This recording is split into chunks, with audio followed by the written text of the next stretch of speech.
Profe, Con la actividad ya hecha, con dudas, preguntas, interrogantes, porque como saben, esta actividad grupal se entrega este domingo, porque esta segunda parte, digamos, esta segunda unidad, es una unidad más bien introductoria para la unidad 3, que es lo que es la parte de cadenas marcovianas, que se basa en el concepto de probabilidades, y por ende era importante hacer dentro del programa, digamos, de la asignatura, estaba incorporada esta unidad de probabilidades, que de alguna manera son cosas que se supone que, yo no sé si ustedes tuvieron probabilidades antes me refiero, fuera de la universidad o aquí en la misma universidad, ¿ustedes tuvieron probabilidades o no acá cuando ingresaron?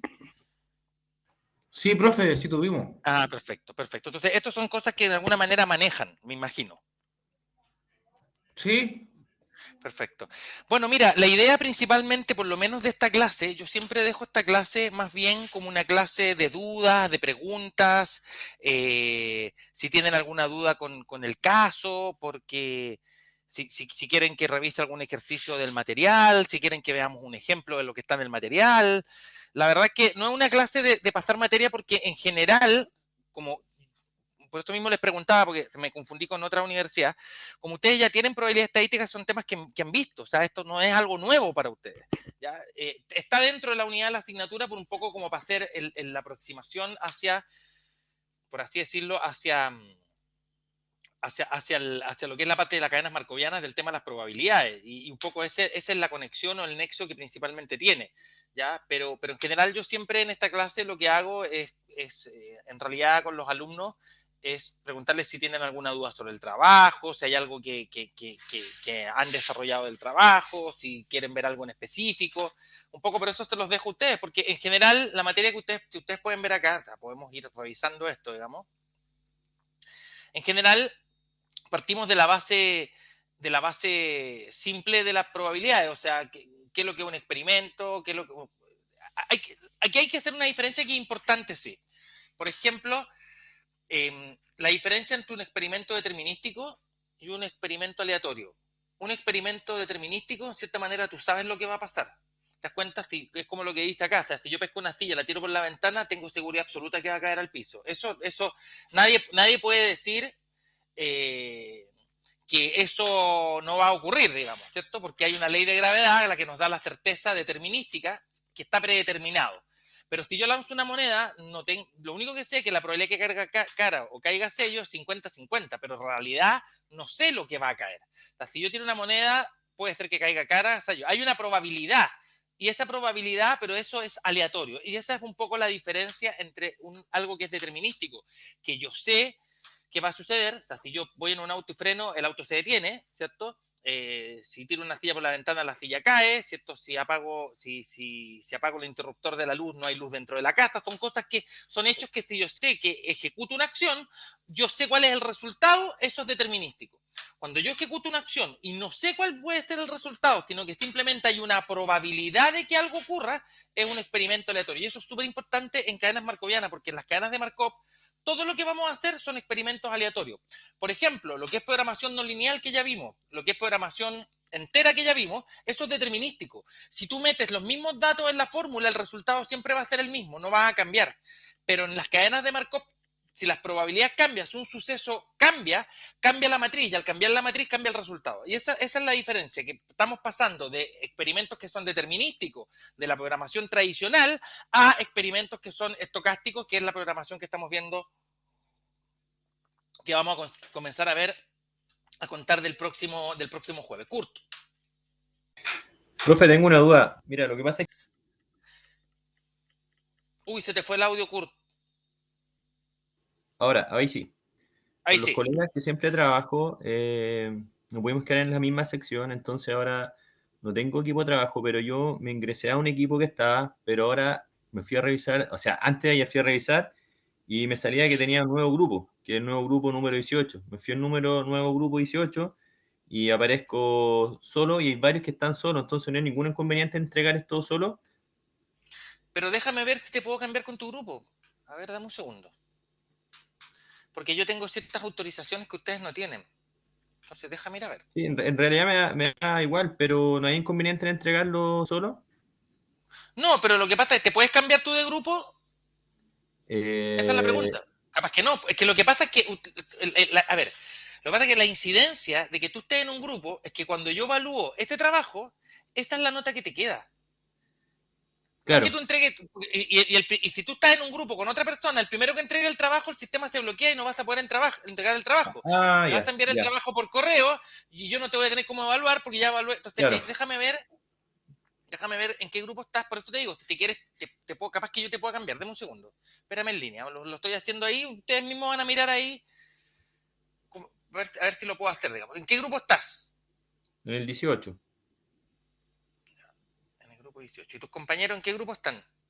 No, no, es que como le digo, yo me ingresé a otro Ah, grupo, pero no tú sé estás por qué solo. ¿Viste? Pero, sí, no, pero tú estás en el grupo 18 solo. Sí, pues, si yo me he ingresado a otro grupo y ahora me apareció un nuevo grupo y me aparece el 18. Que puede ser Pero que a lo mejor del otro grupo te sacaron, porque tú no puede ser, pues. eras de ese grupo, claro. Pero por eso te digo, si tú te quieres incorporar a un grupo, dime, yo te incorporo. Si lo quieres hacer solo, te dejo así. Tú mandas. Sí, no, si hay alguien que quiere trabajar en equipo no hay problema, pero como no conozco a nadie y estamos igual sobre Perfecto. la fecha, más que nada por eso. Perfecto. No, mira, no hay problema en hacerlo solo. Yo no, para mí Ya, no es tema ese tema. ya, El tema del grupo es un máximo, ¿me entiendes? No hay un sí, mínimo. El mínimo es que estás solo, pero lo importante es que estás solo, así que no hay problema. ya, gracias. Perfecto. No, gracias a ti. Entonces, eso es un poco lo que estaba explicando. Después hay una cosa que es súper importante que también se ve mucho en las cadenas marcovianas que tiene que ver con el espacio muestral. ¿Qué es el espacio muestral? De alguna manera, que se denomina con la letra griega omega, ¿cierto? El espacio muestral son los posibles valores que puede tomar el experimento. Por ejemplo, la moneda, caro sello. Entonces, el espacio muestral es caro sello. En un dado es del 1 al 6. ¿Te das cuenta? Porque son las 6 posibilidades. Pero también pueden haber otros experimentos. Los experimentos no solamente en lanzar un dado, el experimento podría en lanzar dos dados y que el espacio muestral va a ser la suma. Entonces las sumas posibles son 2, 3, 4, 5, 6, 7, todas las sumas posibles. Pero ahí aparece dos veces el 4, pero si tú tienes los dados, el menor valor que puedes tomar es 2 y el máximo valor que puedes tomar es 12. Entonces, entre 2 y 12 están todas las combinaciones posibles. El experimento es lanzar dos dados al mismo tiempo y sumarlos. ¿Te das cuenta? Entonces, ¿cuál sería el espacio muestral? Todos los posibles resultados que tenga un experimento. ¿Ya? 7 y 11 gana Ahora, el tiro, ¿no? ¿perdón? 7 y 11 gana el Sí, tiro. tú estás, ¿viste? Hay uno aquí, acá hay un, ¿cómo se llaman estos que son del casino? No, Ludópata. ludópata, que lo cachamos al tiro. Y Carlos Jofré, al tiro el ludópata, ¿viste? Bueno, yo no soy mucho de casino en realidad. Yo la verdad que eh, eh, creo que una pura vez fuimos al casino con mi señora y ganamos como 400.000 pesos porque ella jugó un número en la ruleta. Y acertó el número, me acuerdo de esa vez. Y fue la única vez, pero fue porque fue una monada. Yo nunca he ido a las máquinas, me he puesto alguna vez ahí a mover las máquinas, pero así como por lo entretenido que es el casino, por el show, por la comida, por ese tipo de cosas. Pero aquí ya cachamos que tenemos un ludópata aquí. Ya. Bueno, mira, el subespacio muestral es un contenido dentro de, o sea, es como, por así decirlo, un subconjunto, porque en realidad el tema de probabilidades nace de la teoría de conjunto, ¿ya? Eso es un tema súper importante, o sea, la teoría de probabilidades nace claramente de la teoría de conjunto. Entonces, un subconjunto es una combinación dentro de un espacio muestral. Por ejemplo, yo tengo que el espacio muestral es este que está acá, ¿ya? Pero a mí me están diciendo acá obtener un número impar. Entonces, al obtener un número impar, las posibilidades son el 3, el 1 y el 5. Entonces, este genera un subespacio muestral que contiene solamente 3 elementos. Este contiene 6, pero el subespacio contiene 3. Un múltiplo de 2. Bueno, ¿cuáles son múltiplos de 2? El 2, el 4 y el 6. Listo. Ahí genero otro subespacio muestral que tiene 3 elementos. Obtener un número mayor o igual que 2. Bueno, del 2 hacia arriba, aquí me faltó... pero menor que 6, menor. Entonces, el 6 no lo puedo incluir. Ahí en este caso son 4 elementos. O sea, los subespacios muestrales se obtienen de un espacio muestral. O sea, de todas las combinaciones que puede tener un experimento, de repente yo puedo hacer subespacios dentro de ese experimento. Otra cosa que es importante es el principio de la multiplicación que tiene que ver con el número de posibilidades. Por lo tanto, acá dice, un experimento aleatorio en la población de U elementos y una muestra de N elementos genera el número del espacio muestral. Por ejemplo, acá, como tenemos 6 posibilidades, ¿cierto? Que sería el U, ¿ya? Y una sola muestra, entonces son 6 elevado a 1, serían 6 posibilidades, ¿ya? Por ejemplo, si yo lanzo 2 dados, significa que yo tengo 6 combinaciones, pero de dos, por así decirlo, de 2 muestras, porque estoy tomando 2 espacios muestrales. Entonces, en este caso sería 36 combinaciones. Y la típica parte es, por ejemplo, se desea hacer una rifa en que cada boleta tiene un número de 3 cifras. ¿Cuántas boletas se pueden imprimir? Entonces uno dice, mira, partimos del 0 hasta el 9, tengo un universo de 10, pero tiene 3 cifras. Son 10 elementos, pero como el número tiene 3 cifras, entonces 10 elevado a 3, entonces se pueden hacer ahí 1000 combinaciones de boletas. Entonces, así es como de alguna manera se determina cuáles son la cantidad de combinaciones posibles. La cantidad de combinaciones posibles tiene que ver los elementos del espacio muestral elevado a la situación. Si hubiera querido hacer 4 cifras, hubiera sido 10.000 combinaciones y así sucesivamente. Otra cosa que ocurre mucho son operaciones con suceso, ¿ya? Por ejemplo, obtener un número par. Profe, Y acá, dígame. ahí creo que cuando uno va en enseñanza media le pasan algo similar a esto de las combinaciones y las variaciones. No sé si tiene que ver lo mismo, por ejemplo, con los números del Kino o del Loto. ¿Cómo sería ese ejemplo acá? Pero es que esto es combinatoria, es n sobre k, ¿te acuerdas? Sí, algo así era, sí, me recuerdo. Claro, es distinto de esto. Esto no es probabilidad, es combinatoria. Ahora, el tema de los números del Kino, tú puedes ver, porque en realidad en el Kino, la probabilidad de que te salga un número para todos es igual. Entonces, si tú quieres sacar 6 números, lo que tienes que hacer es multiplicar la probabilidad. Por ejemplo, ¿cuántos números tiene el Kino? 25. 25. Entonces, 1 sobre 25 es la probabilidad de que salga un número. ¿Y cuántos números tienes que sacar para ganarte el Kino? Creo que son 14, no estoy seguro. 14. Entonces, imagínate, pesca una calculadora, toma el 1 dividido por 25, que es la probabilidad que te salga un número, elévalo a 14, 1 sobre 25, elévalo a 14, que son 14 sucesos, y te da, espérame, 1 sobre 25, elevado a 14, la probabilidad de sacarte 2,6 por 10 elevado a menos 20. 2,6 a la menos 20. O sea, es improbable.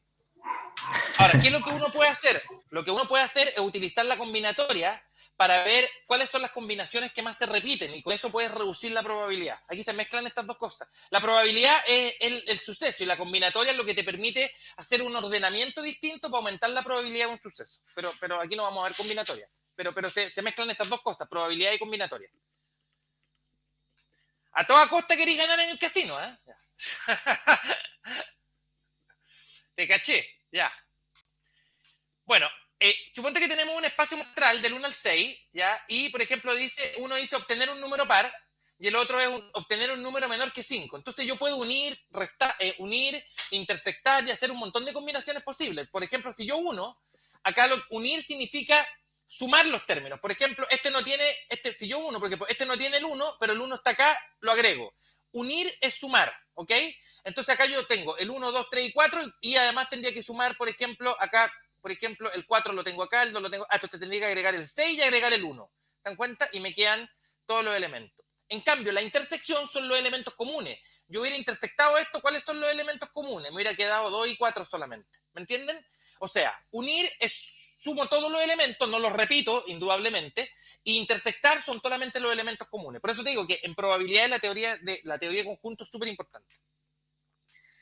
Bueno, ahí está la teoría de conjunto. Dice, porque A unión representa la unión de A con B.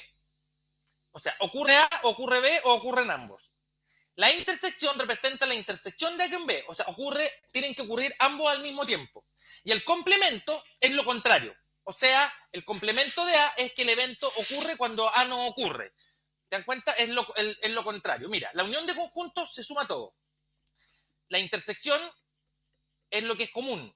Y el complemento es lo que está fuera. ¿Te dan cuenta? Lo que está fuera de A es el complemento. Entonces aquí está. Lo que es común, lo que se suma es todo.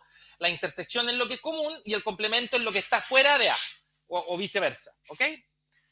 Por lo tanto, claro, la intersección era 2,4 como habíamos dicho y el complemento de E4, por ejemplo, yo voy a ver E4 acá. ¿Cuánto es el complemento? Si este es el espacio muestral, ¿cuál es el complemento de 4? O sea, todo lo que 4 no tiene. ¿Qué es lo que no tiene 4? No tiene 1, no tiene 3, no tiene 5. Entonces, 1, 3 y 5 sería el complemento. Ahí está. ¿Qué es lo que no tiene E4? Que es este que está aquí. Ahora, el cálculo de probabilidad es bastante simple. ¿Por qué? Porque el número de resultados posibles de un evento por el total del número de resultados posibles del espacio muestral. Por eso cuando uno tira un dado, ¿ya? La probabilidad es 1 sobre 6. Por eso cuando tú sacas una bolita, la probabilidad que salga la bolita es 1 sobre 25. ¿Me siguen? Ahora, uno puede decir, bueno, ¿cuál es la probabilidad que te salga el 14, el 15 y el 16? Entonces, claro, acá uno, por ejemplo, nosotros, ¿por qué lo elevamos? Lo elevamos porque lo hicimos con el concepto de que tienen que salir todos los números al mismo tiempo. O sea, la probabilidad que salgan los 14 números que tú necesitas, ya está elevado a 14 porque es la probabilidad que salga cada uno. Es distinto a esto, porque acá, por ejemplo, si yo tengo este suceso que está acá, yo digo, ¿cuál es la probabilidad de obtener un número impar? Claro, entonces hay 3 números impares dentro de esto, entonces 3 sobre 6, o sea, yo tengo 50% de probabilidad de sacar un número impar. Acá yo cuando esto lo multiplicaba por 1,25 porque tenía que sacar 14 números diferentes. No es el mismo número. Si el Kino fuera, por ejemplo, usted tiene que sacar al menos de los 14 números, tiene que sacar 6 números impares. Entonces, ahí obviamente las probabilidades aumentan.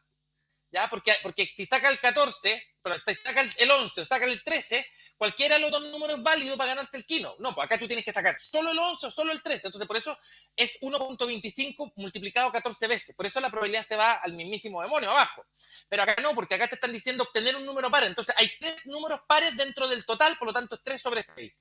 Por ejemplo, obtener un número impar menor o igual a 3. O sea, impar, pero menor o igual a 3. Entonces sería el 3 y el 1. Entonces ahí serían 2 de 6. Y así sucesivamente se pueden obtener todas las combinaciones posibles.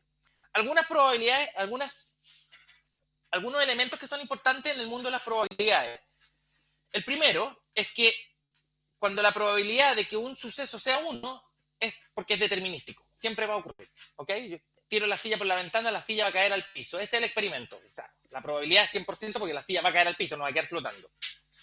Que la probabilidad sea 0, eso significa que la probabilidad del evento, que ocurrencia es nula.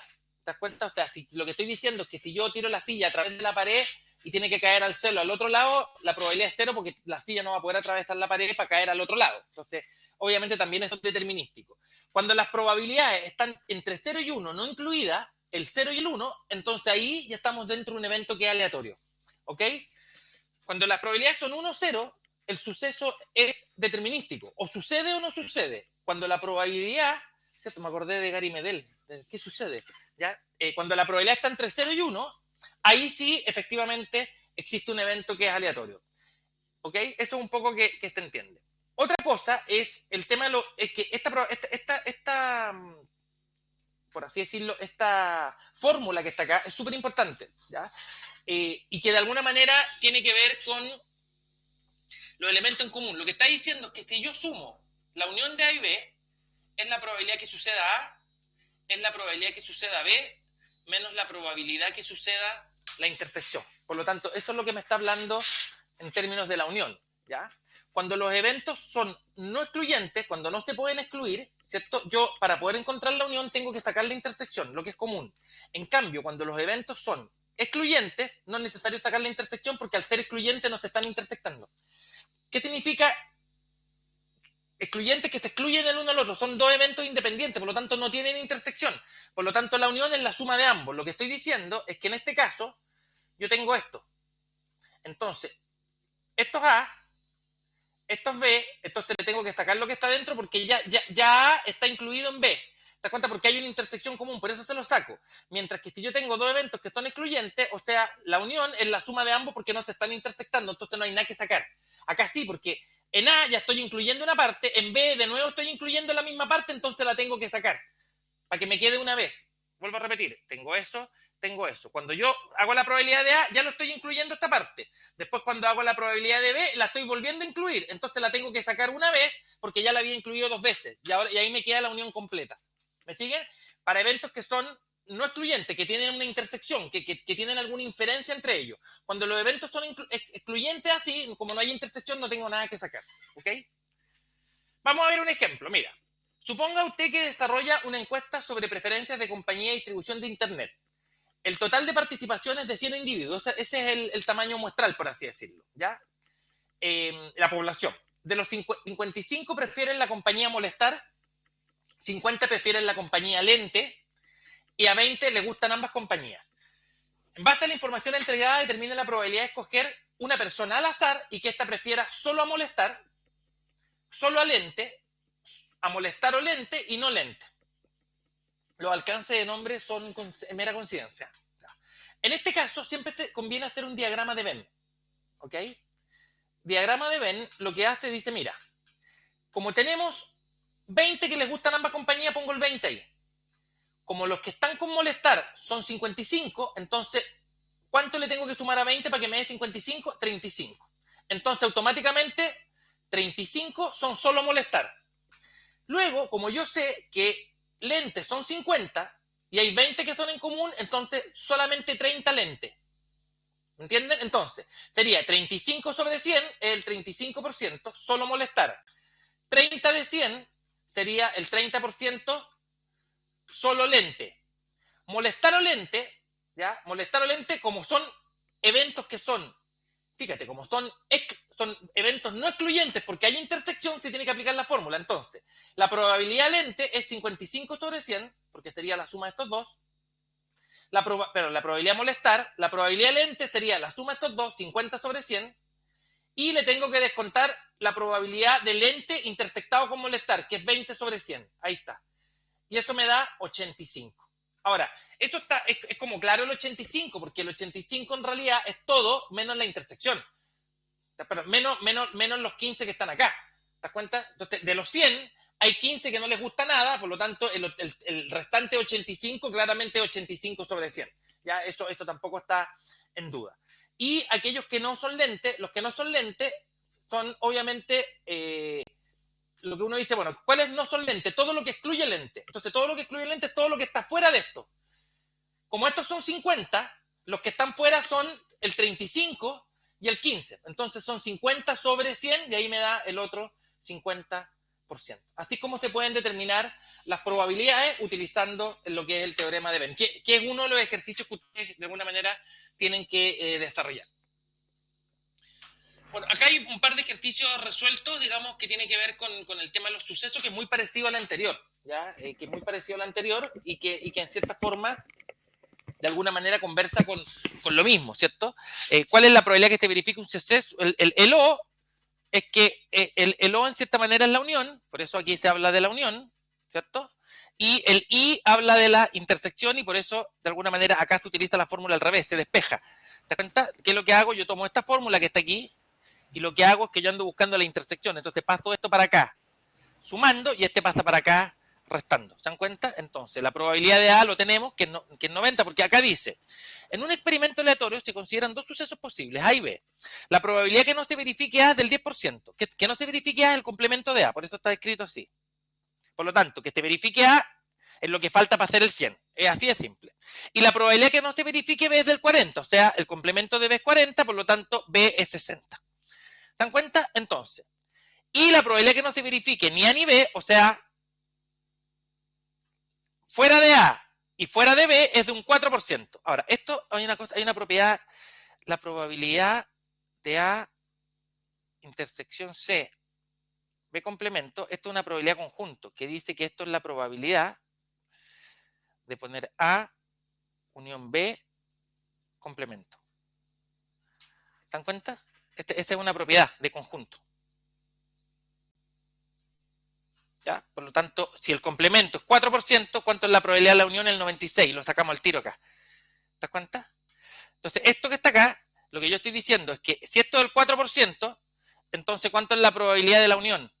El 96%, que hace que, si yo le sumo el 96 aquí, me da el 100%. ¿Se dan cuenta? Claro, porque aquí me queda la probabilidad de unión B. Entonces, aquí se utiliza la probabilidad de conjunto, o sea, se utilizan las propiedades de conjunto para lo que es probabilidad. Y luego acá, bueno, acá lo que hay que hacer es la probabilidad de la intersección. Entonces la probabilidad de A es 90, la probabilidad de B es 60, que es lo que está arriba, le resto el 96% que es la unión y me dice que la probabilidad es 54%. Es una forma de utilizar la fórmula. Lo importante es si los eventos son excluyentes o no excluyentes. ¿Ya? Eso es súper importante. Bueno, acá hay otro ejemplo también, eso lo pueden revisar ustedes, digamos, que de alguna manera yo quiero ir a lo que es la parte de la probabilidad condicional, que es como el teorema de Bayes. ¿Ok? A ver, es distinto cuando los sucesos están de alguna manera condicionados. Ya hay un tema ahí con el tema de cuando los sucesos están condicionados uno con otro. ¿Ya? Entonces, la probabilidad condicional tiene esta notación, y esto es súper importante porque hay una pregunta de esto en la prueba claramente de probabilidad condicional. Dice, es la probabilidad que suceda el evento A, que está arriba, dado que el evento B ya sucedió. Por lo tanto, está condicionado a otra cosa. Y BA es al revés, es la probabilidad que suceda el evento B, dado que A ya sucedió. Entonces, esto se escribe de la siguiente manera. Se escribe la probabilidad de la intersección de A y B, dado que B ya sucedió. O sea, esto está diciendo, ¿cuál es la probabilidad que A suceda, dado que B ya sucedió? O, ¿cuál es la probabilidad que B suceda, dado que A ya sucedió? Esta es la probabilidad condicional. Entonces, vamos a ver un ejemplo. Dice de un grupo de 70 estudiantes, que es el espacio muestral, se sabe que 35 de ellos aprobaron álgebra, 30 cálculo y solo 5 ambas asignaturas. Volvemos a lo mismo. Pues si son 5 ambas asignaturas, este es un proyecto que es no excluyente. Como son 5 y el total son 35, significa que hay 30 solo álgebra y como son 30 de cálculo, 25 solo cálculo. Entonces cuando uno suma, dice, bueno, acá tenemos 60, como son 70 alumnos, hay 10 que les fue horriblemente mal y no aprobaron nada. ¿Ok? Entonces, pero mira la condicionante. ¿Cuál es la probabilidad de alguien que apruebe cálculo, dado que ya aprobó álgebra? Entonces, se escribe así. ¿Cuál es la probabilidad que apruebe cálculo, dado que ya aprobó álgebra? Es la probabilidad de la intersección, que es 5 sobre 70, ¿cierto? Que haya aprobado ambas materias, ¿cierto? Dado que primero aprobó álgebra. Entonces, ¿te das cuenta? La intersección dice, ¿cuál es la probabilidad que aprueba cálculo y álgebra, dado que primero aprobó álgebra? Y en este caso, la probabilidad que apruebe álgebra es 30 sobre 70. Perdón, 35 sobre 70. Ahí está la suma de estos dos. ¿Cuánto es la probabilidad? 14,28%.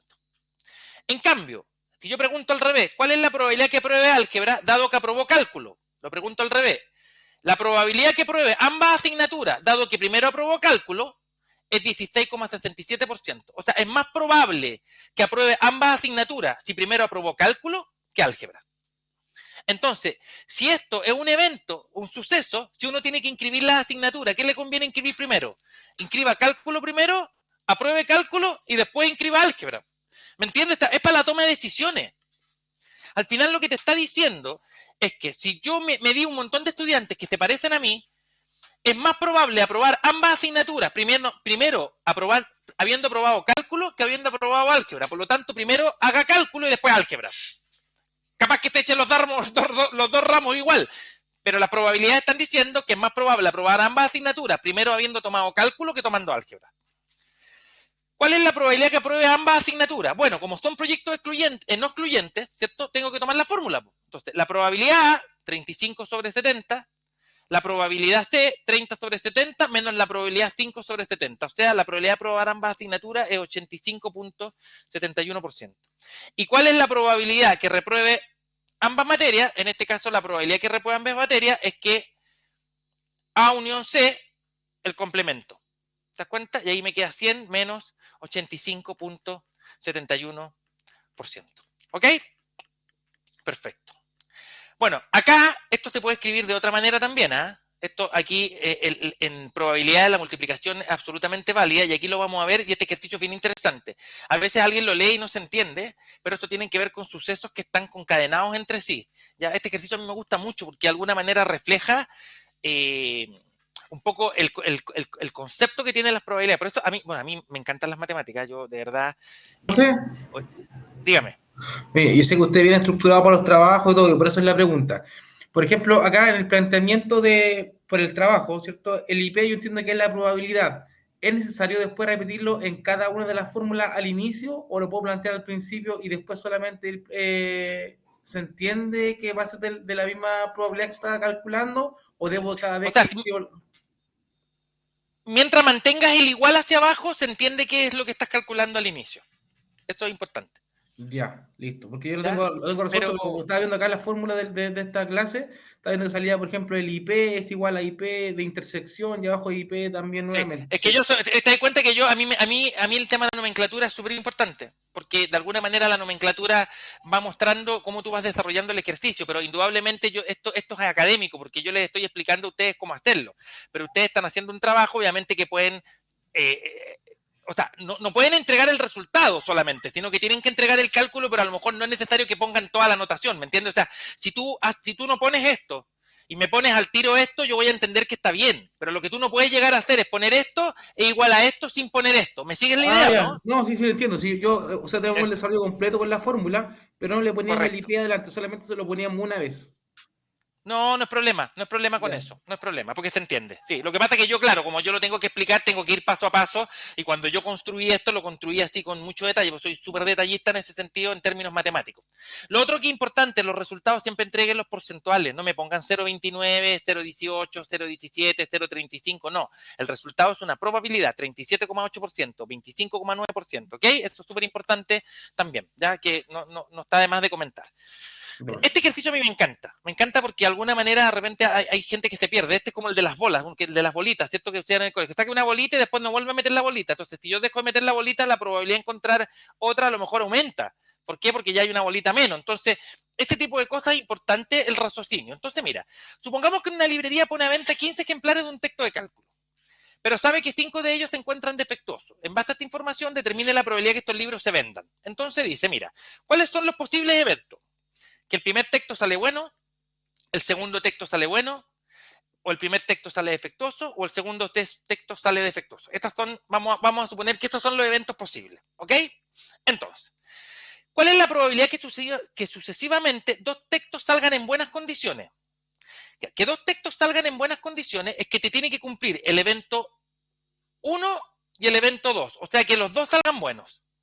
Entonces, esto significa, usando esta fórmula, que yo multiplico esta probabilidad con P de A. ¿Te das cuenta? Que es para la intersección. Entonces, sería la probabilidad del primero, que es la probabilidad que salga bueno el primero. Entonces, claro, yo acá tengo 15 y de los 15 son 10 que están buenos y yo sé que hay 5 defectuosos. Entonces, ¿cuál es la probabilidad que el primero salga bueno? Fácil, 10 de 15. ¿Me siguen la idea? Listo. Pero ¿cuál es la probabilidad que el segundo sale bueno si es que el primero ya salió bueno? Entonces, aquí ya no tienes 9, tienes 10. Perdón, ya no tienes 10, tienes 9. Entonces, ¿cuál es la probabilidad? Y ya no tienes 15, tienes 14. Porque ya sacaste uno, está acá afuera. Entonces, si el primero salió bueno, que es este, ¿cuál es la probabilidad que el segundo salga bueno? Ahora es 9 sobre 14. Pero como tienen que suceder ambos sucesos, se multiplican. Entonces esta probabilidad es 42,86%. ¿Se dan cuenta? ¿Se entiende? Entonces, este tipo de cosas es importante entenderlas. Pues yo ya saqué un libro. Entonces, al sacar el libro bueno, me quedan 9 libros buenos. Yo sé que hay 5 defectuosos, pero ya no me quedan 14 libros, 15, me quedan 14 porque saqué uno. Este tipo de cosas es súper importante saberla cuando uno va a calcular probabilidades. ¿Ya? Por eso, de alguna manera, este ejercicio me parece súper interesante. Que salgan dos libros defectuosos, lo mismo. Ya. Si el primero sale defectuoso, ya aquí tengo 10, acá tengo 15, saco el primero defectuoso, entonces quedaría 5 sobre 15, ahí está, pero al sacar uno, acá me quedan 4 y acá me quedan 14, entonces ahora es 4 sobre 14. ¿Me siguen? Ya estoy. Y acá también, pues lo mismo acá. ¿Cuál es la probabilidad que el primero salga bueno y el segundo salga malo? Y al que el primero salga bueno sería 10 sobre 15 y que el segundo salga malo era, como ya saqué uno bueno, acá me quedan 9, ¿cierto? El primero lo saqué bueno, ¿no? Acá hay un error, ¿ah? Acá hay un error en este ejercicio. Esto está mal calculado porque acá dice, la probabilidad que el primero salga bueno es 5 sobre 15. Pero al sacar uno, acá me quedan 9, acá me quedan 5 y acá me quedan 14. y que la probabilidad que el primero dado que salió bueno, el segundo salga malo, no es 4 sobre 14, es 5 sobre 14. Acá hay un error. Este es 5 sobre 14. ¿Ya? Para que hagan la corrección ahí después en su paper. ¿Ok? Ahí sí. Ahora sí. Bueno, y los sucesos cuando son independientes, la probabilidad simplemente se multiplica y no hay mucho que hacer, porque como no hay concadenación entre sí, ¿cuál es la probabilidad que ocurran tres eventos de manera sucesiva? Bueno, por ejemplo, en el caso que nosotros estábamos calculando de los números, cada suceso es independiente entre sí. Por eso se multiplican las probabilidades. Aquí está la explicación del tema alquino. Que salga el 1, que salga el 2, que salga el 3, que salga el 4. Cada suceso es excluyente con el otro. No pueden salir dos números al mismo tiempo. O sea, no puede salir que yo saque una bola y salga el 11 y el 12. ¿Me entienden la idea? Entonces, cada bola que yo saco es un evento excluyente del otro. Por eso la probabilidad se multiplica. Por eso es 1 sobre 25 elevado a 14. Por eso la probabilidad de sacar cerquino es bajísima. O sea, que salgan 14 números, ya no es 14 sobre 25, ¿me entiendes? Que salgan 14 números de 25, no, se trata de que te multiplica, porque como son eventos que son excluyentes entre sí, es 1 sobre 25 multiplicado 14 veces. Bueno, acá está, también aquí hay el evento de la bola roja, bola verde, también de alguna manera que tiene que ver con el ejemplo anterior, digamos. Vámonos a la probabilidad condicional. Esto a mí me interesa mucho de la probabilidad condicional y lo quiero ver con un ejemplo principalmente. Ya, aquí este ejemplo, bueno, acá después está el teorema de Bayes, pero que un ejemplo que de alguna manera grafica este concepto de los árboles de decisión. ¿Ya? Esto es súper importante en la teoría de probabilidades, por ejemplo, en lo que es la parte de economía, ya cuando hay que hacer el tema de teoría de juego o lo que es la teoría económica de los árboles de decisión o del azar en los procesos de toma de decisiones económicas. Los economistas ven mucho esta parte de probabilidad y lo que es teorema de Bayes y lo que es el teorema condicional. Y aquí principalmente pensemos en el siguiente ejemplo como para cerrar la idea, porque este es como la segunda pregunta ¿cómo se llama? De la evaluación que ustedes tienen. Ya como que abordamos la primera pregunta y ahora quiero abordar la segunda pregunta. No vamos a hacer break porque lo más probable es que terminemos en 10-15 minutos más. Por lo tanto, una vez que terminemos, yo ahí los libero ya y prefiero no hacer el break porque me queda re poco. Así que no tiene sentido hacer un break así para que se concentren y se puedan dedicar a hacer la actividad. Dice, se realiza un encuentro de egresados de cuarto medio. Se sabe que el 75% son del cuarto A y el resto del cuarto B. Además, el 70% del cuarto A son mujeres y el 45% del cuarto B son hombres. Se pide determinar cuál es la probabilidad de obtener de una persona al azar y que ésta sea hombre. Entonces, uno hace un diagrama, dice, del cuarto A, 75%. Por lo tanto, 25% son del cuarto B. Me están diciendo que 70% del cuarto A son mujeres. Entonces, 70% son mujeres, por lo tanto, 30% son hombres. ¿Ok? Y luego me dicen 45% del cuarto B son hombres, por lo tanto, 55% son mujeres. Entonces, ¿cuál es la probabilidad de sacar un hombre al azar? Entonces, la probabilidad de sacar un hombre, ¿ya? Al azar es la probabilidad de sacarlo del cuarto A, dado que lo saque del cuarto A. O sea, ¿cuál es la probabilidad que salga hombre y lo saque del cuarto A? O, ¿cuál es la probabilidad que sea hombre y lo saque del cuarto B? ¿Se dan cuenta? ¿Por qué se suman? Porque son dos caminos que son distintos para sacar un hombre. Porque hay hombres acá y hay hombres acá. Lo puedo sacar de acá o que suma de acá. Entonces acá yo estoy diciendo la probabilidad. Entonces tengo un camino que es ese directo, que sería 0,75 por 0,3, o tengo este otro camino que está así, que es 0,25 por 0,45. Entonces la probabilidad que yo, de todos los que están en la fiesta, saque un hombre al azar es de un 33.75%. O sea, hay un 75% de probabilidades, ¿cierto?, de sacarlo, un 75% de que sea del cuarto A y que sea hombre, y un 25% de probabilidad de que sea del cuarto B y que sea hombre. ¿Te das cuenta? Pero aquí no está condicionado, es que sea hombre. Ahora, el teorema de Bayes es cuando se produce una condicionante. Entonces aquí vamos a ver el mismo ejemplo, pero con una condicionante.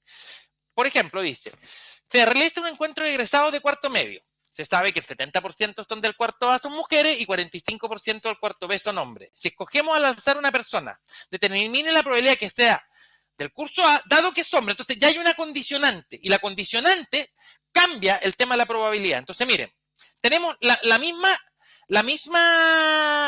estructura de probabilidades, pero el cálculo es distinto. ¿Por qué? Porque me están preguntando, me dicen, ¿cuál es la probabilidad que el curso sea del A, dado que es hombre? Entonces, esta es la probabilidad que sea del A, hombre, del total de la posibilidad que sea hombre, independientemente del curso.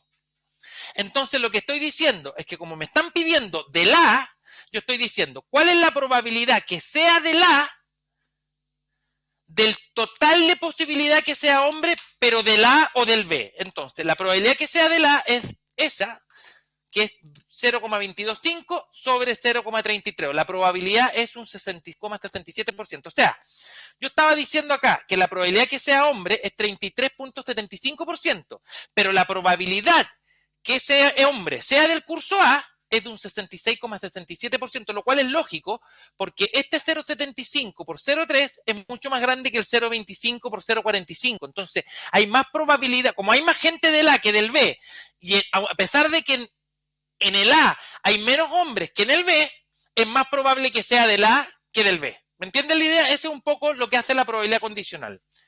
Después me pregunta, si la persona escogida es mujer, ¿cuál es la probabilidad que sea del B? Entonces, que sea mujer del B, ya, mujer del B es esto, 0,25 por 0,55. De toda la probabilidad que sea mujer, da lo mismo de la del B, o sea, sería 0,75 por 0,7 y 0,25 por 0,55. 0,75 por 0,7 y 0,55 por 0,25. ¿Cuál es la probabilidad? 20,75%. Eso es cuando la probabilidad está condicionada. Esto es como probabilidad absoluta.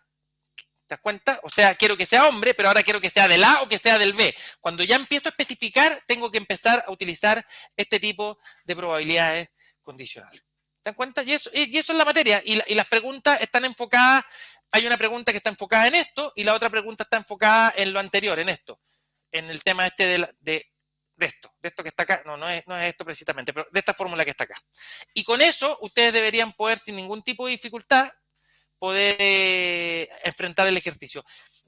No es algo difícil, en general, en este tipo de ejercicios casi todos tienen buena nota, en general casi todos se sacan un 7, porque en realidad tienen el tiempo, no es complejo, pero me interesa mucho que manejen bien el concepto de probabilidades cuando entremos la próxima semana a Cadenas de Markov. Una cosa, la próxima semana la clase es el día jueves, ¿ya?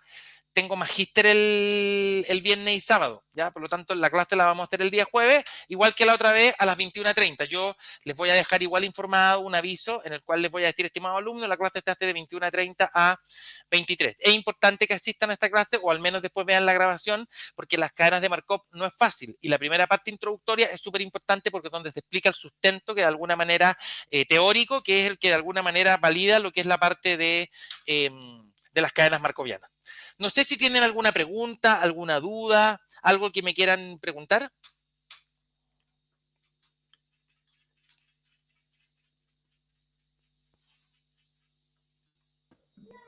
Profesor, buenas tardes.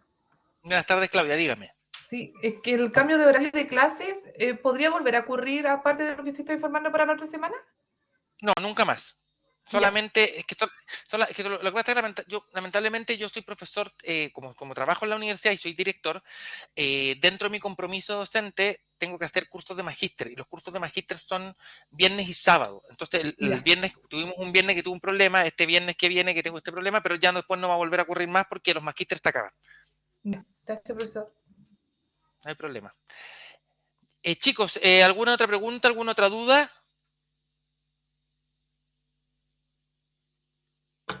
No, profe, está súper claro. Aparte, ya habíamos tenido este ramo, o sea, con estadística, es como un repaso igual. Claro, pues igual era bueno hacer un repaso como un poco condicionándolo a lo que tienen que realizar, así que me parece que con eso es más que suficiente. Ya pues chicos, entonces pónganse a trabajar, que les vaya muy bien, no son ejercicios muy complejos, deben tenerlos casi listos, o si no lo han hecho, no debería contarles mucho, digamos, realizarlo durante el fin de semana, y bueno, déjenlo subido el día domingo y yo la próxima semana, lunes o martes, lo corrijo y les entrego sus notas. Ya chicos, un abrazo, que tengan un bonito fin de semana, cuídense.